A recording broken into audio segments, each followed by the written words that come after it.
Blast off. Take two. Take two. And another episode of Two Blokes and a Mic is on the launching pad. All right. Hi, everyone. This is Ramin. And I'm Dan. And he had to think about that for a minute. Yes, it's been a long week. It's been a long week. So, hi, welcome to another episode of Two Blokes and a Mic, where we give you advice on business-related issues and have conversations about life in general. So, this episode is going to be about SAAS Monitoring. Hey, Dan, what the hell is that? Well, let's start with the basics. What is SAAS? That would be a grand idea. So, SAAS is a term that's been used a fair amount over the last few years, and it stands for, it's SAAS, Software as a Service. Back in the day, you used to buy a CD or something, floppy disk, or however far back you want to go, with the software on it. You would load that onto your computer, and then you would use that software. When you wanted to change computers, you would take those disks again, you would pop them into the new computer, you would install the software, away you go. Things have progressed a little since then. Quite a bit. And now, instead of buying the software, and it doesn't matter what media you have, instead of buying the software, you essentially rent the software. So you pay a monthly fee. Maybe it's the ubiquitous subscription model. Yeah. So companies love this model because it means they have ongoing revenue rather than spiky revenue. So recurring revenue is always a good thing for the company, right? No matter what you do.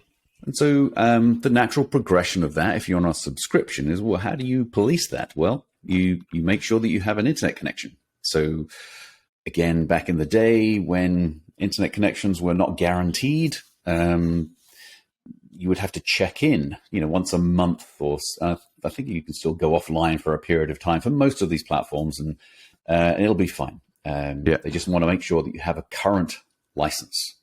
Right. So it'll ask you, if you haven't been on for a while, it'll ask you to log back in. Yeah, exactly. And if you don't log in for a period of time, it will stop working, or it'll go down to a basic level or something like that. So anyway, the long and the short of it is that most of these applications, Microsoft Office, Adobe, you name it, there's tons of them that have all gone to the cloud. You may have a local application that runs locally, but the license is tied to a cloud, and you're essentially renting that software. And very often you're pulling data from the cloud as you're using the local application. Yeah. Same goes for file sharing and backup software, like Dropbox or Box, one of those type of platforms where you're sharing files with other people, or you just want to synchronize it so you can connect to other of your computers and you can pull down the same data and blah, blah, blah. So everything has kind of been pushed towards the cloud, and has gone away from your local computer. In many ways, this is really good, because if your local computer fails for some reason, most of your stuff is normally still in the cloud, and you can just recover that back when you get a machine. That's a huge, for all of us IT guys, that's a huge boon. Yeah. When you tell me the hard drive has failed and everything of yours is in the cloud, I'm like, okay, no big deal. Right. So we'll just, However, if your hard drive's failed and nothing is in the cloud, then we got a problem. Exactly. So, it's, you could argue, I don't like paying monthly. I want to pay a one-off time. And then when you say I've got to upgrade, I'm going to say, no, thanks. I'm just going to keep on running on this old piece of software for as long as I can. And I'll run into numerous problems. And anyway, I'm not going to go there. But the reason that we are talking about SAAS and SAAS monitoring today is that everything's moved to the cloud. And so what that means is, well, who's looking at the cloud? You still have these security issues. You still have those maintenance issues. You still have those problems. So also, one of the things about moving to the cloud is that because of the nature of the cloud, that means that the entire world has at least visibility to the platforms that you are using. In other words, if you sign up for some platform and that platform gets compromised and they steal your email address and maybe your password, people will try these on these other platforms. So now they know your email address, they know what your password was, maybe still is. Obviously, you should change that. Why? Because people are no good at changing their passwords. Right. So, but let's assume that they did do this and they did change their password. Unfortunately, many people just put a 1 or a 2 on the end of their password to make that a new password. That's a whole other episode about passwords and why you should make them complex. That's a different discussion. Otherwise, this would be a 4-hour-long seminar. Right. Use a password manager. That's all I'm going to say. Just frickin' do it. Anyway, so what that means is that potentially there are more people trying to access your data rather than when they were local. So we are concerned about this. We're also concerned about lots of other things, but in terms of security, we want to make sure that those SaaS platforms are secure and being monitored. Correct. Yes, indeed. So with these SaaS platforms, you need to make sure that the monitoring is done right. For example, we all have turned on multi-factor authentication on our platforms, haven't we? Or should have. But what happens when you're using, and again, I don't want to go down another rabbit hole, but there is a rabbit hole, so be careful. With multi-factor authentication, you really want to be using the application. You really don't want to be using the text message type of multi-factor authentication. It's not secure. It's much better than having nothing, but it's known to be not great in terms of security. So let's assume that your account has been compromised and they have access to your text messages and things like that. Your phone is hacked, whatever.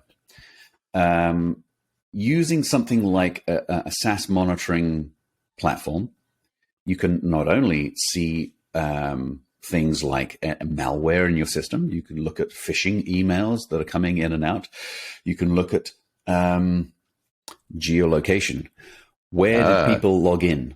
For example, if somebody is logging in from your team or your client or whatever in Africa, and you're in Denver, well, there might be a problem. Might be an indication. Now, might be an indication. You could have remoted into a client who is in Africa and be working on their system, and you needed to log into your account for some reason from their machine. I wouldn't recommend that, but if that could happen.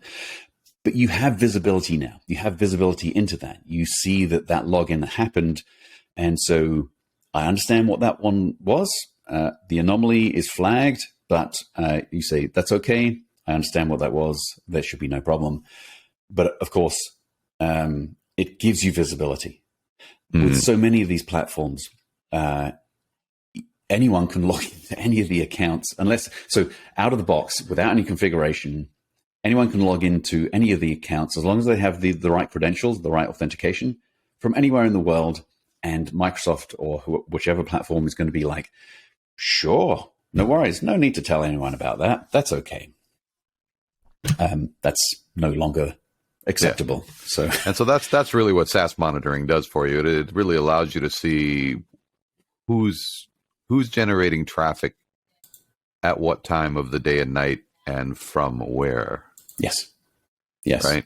Yes. And it depends on, if you are in a business vertical where, your security and compliancy is paramount. Like if you're in the financial industry or in the medical industry or in the security industry, you need to know this stuff. You need to know this stuff. It's kind of important.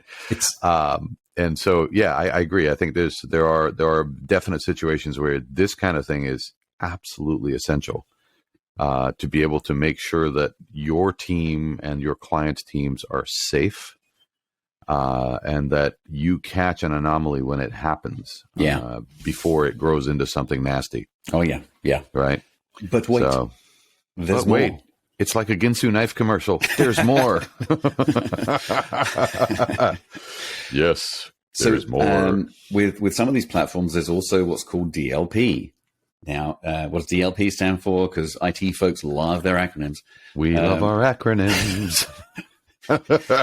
And no one else does. Yeah, exactly. Nobody else does. Data loss prevention. Correct. What does that mean?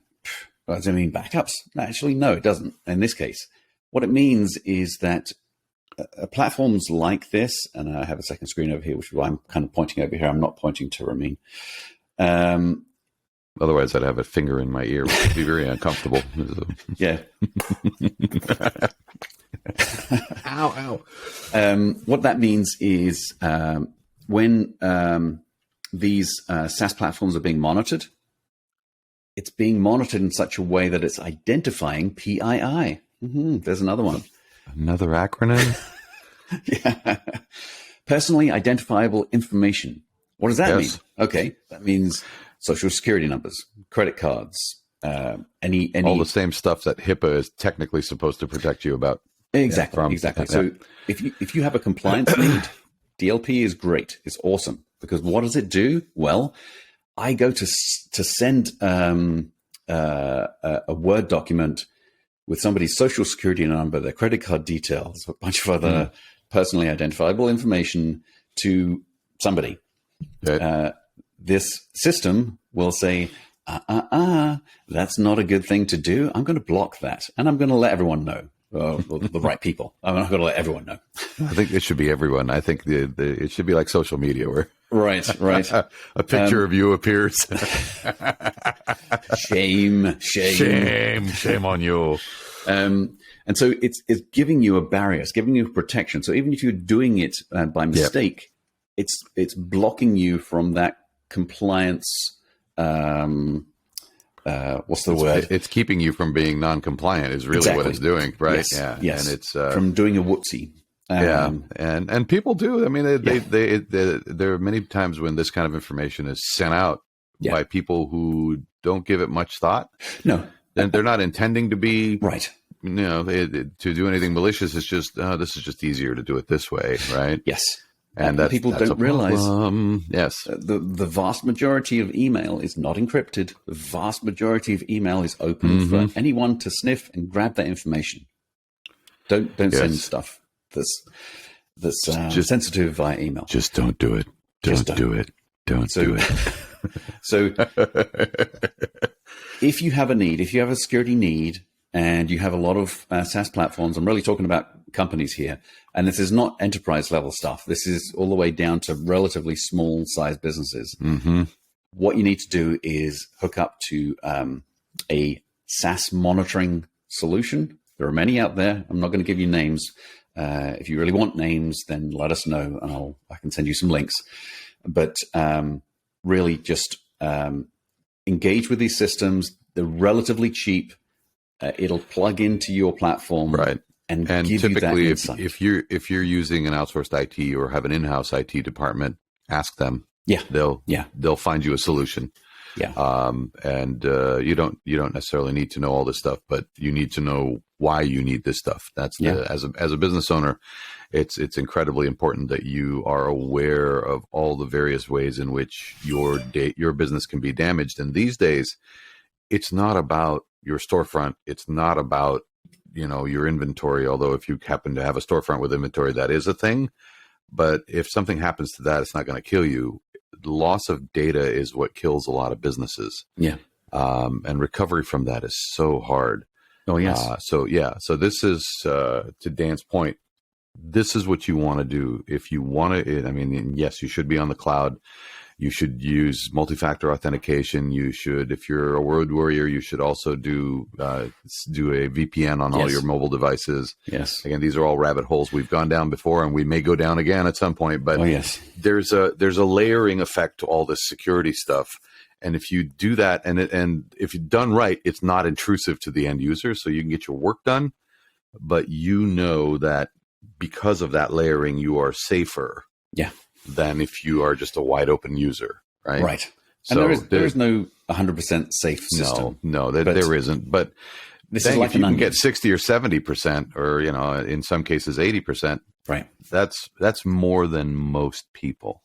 I like to equate it to an onion where there are lots and lots of layers of security. Yes. Now you've got your antivirus. That used to be all you needed. Yeah, not anymore.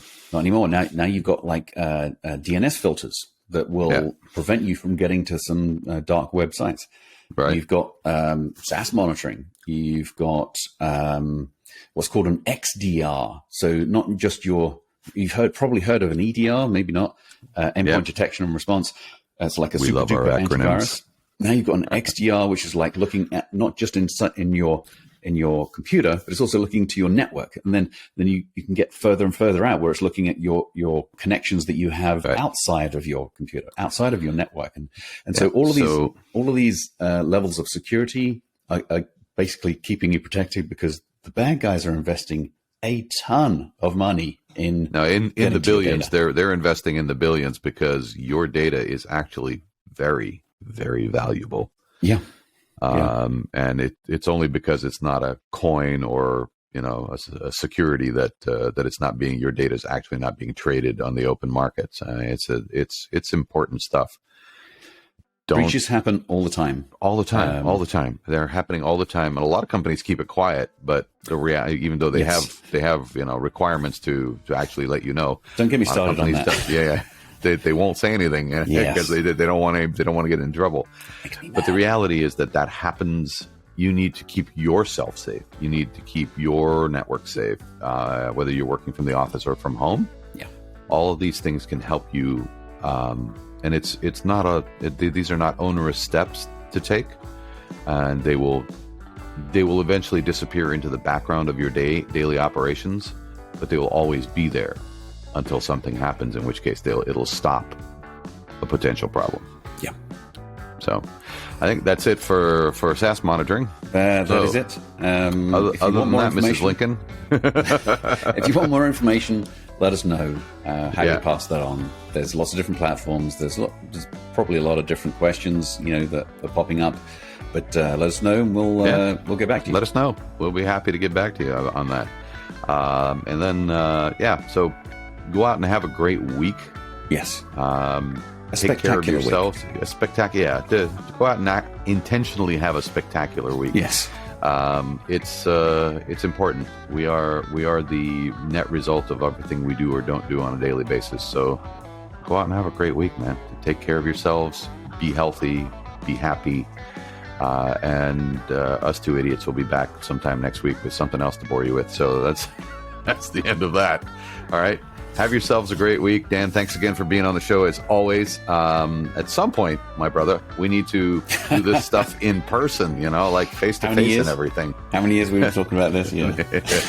Yeah, no, it will happen. I promise you it will happen. And then we'll have to, that'll be fun. I can't wait to post our first in-person episode, at which point I'm hoping that they will be, for after that, mostly in person.